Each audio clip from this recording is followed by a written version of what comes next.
Lance, you didn't put your seatbelt on. That's the first thing you do when you get in a car. You open the door, sit down, put your seatbelt on. That's the most important. Oh, hey, Adventure, what's going on? I'm just teaching Lance how to drive. He's a little tired, though, so maybe we should take a break and we'll cook something and we'll come back to it. Right, Lance?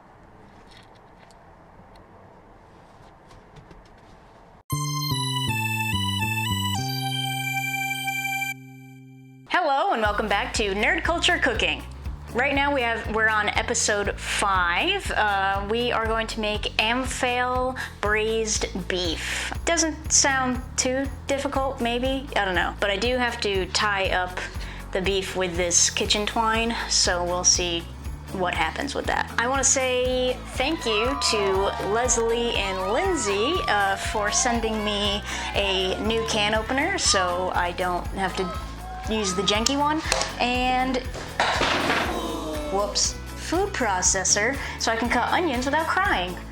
If you want to shout out, you can join my Patreon. I can have a link under here maybe, or maybe I'll put a QR code. Ooh, a QR code in the corner there, so you can join my Patreon and follow us on Instagram, and make sure to subscribe and like and all that, you know, stereotypical YouTube crap. Shut up. Well, like I said, we're going to do Amphail Braised Beef. Let's get into the ingredients. You're going to need 3 pounds of beef chuck roast, trimmed of excess fat, kosher salt, and freshly ground black pepper, 2 tablespoons of neutral tasting oil, such as vegetable, canola, safflower, or grapeseed, 5 yellow onions, thickly sliced, 1 teaspoon of dried thyme crushed, 2 teaspoons of ground ginger, 1.5 tablespoons of all-purpose flour, 1 cup sparkling hard cider,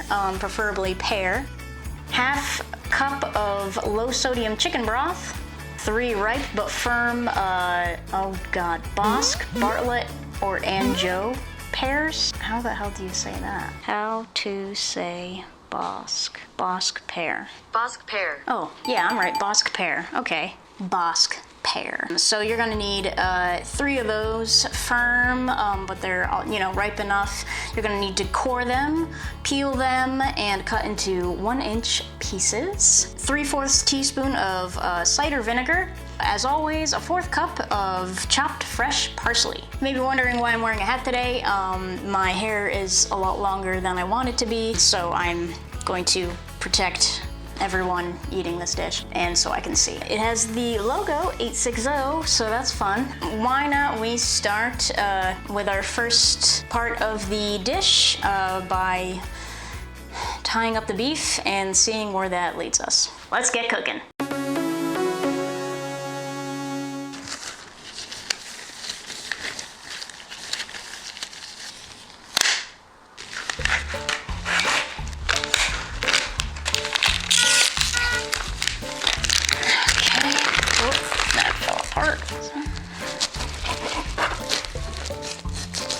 Lance, can you stop licking the floor?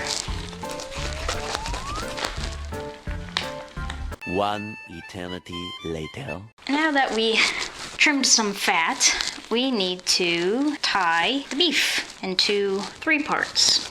1, 2, 3. Tie, and hope that you're doing it correctly.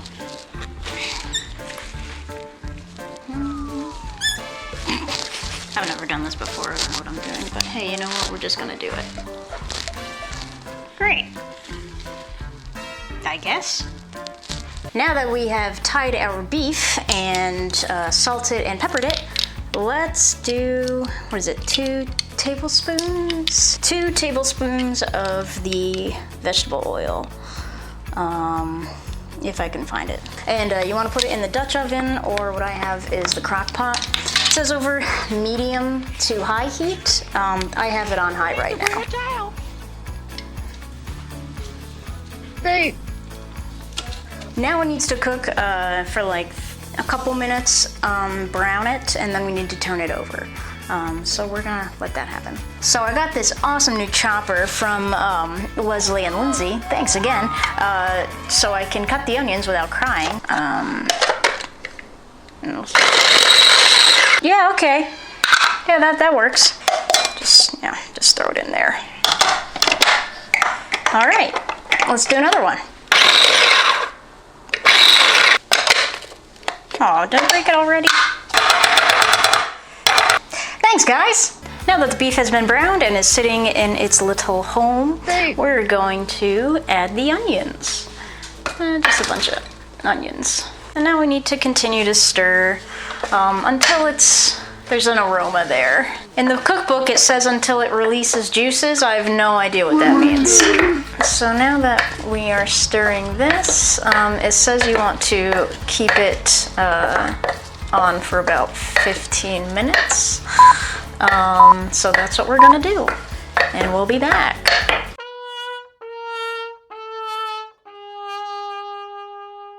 Well, folks, this might be my most disastrous one yet. Video I'm speaking of. I accidentally didn't press the record button on my camera for some reason. What I just did is, I put the thyme, the ground ginger, and the flour in here with the onions. Let it cook. Then you put the cider vinegar, the adult drinks alcohol cider.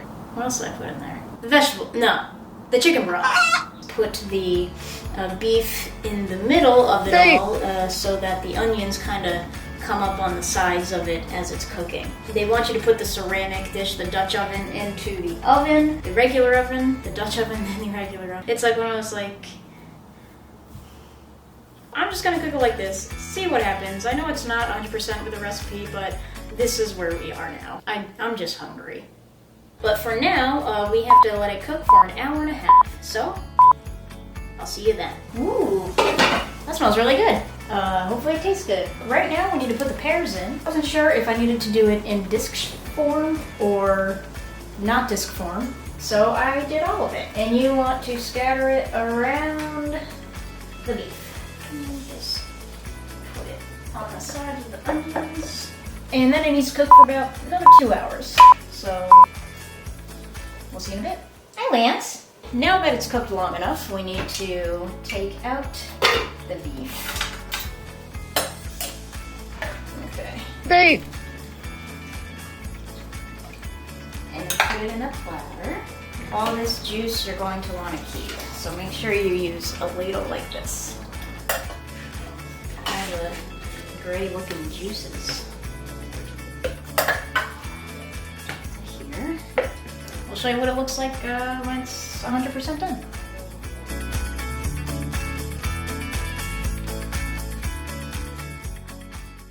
Well, we finally finished the beef. Let's see how it tastes.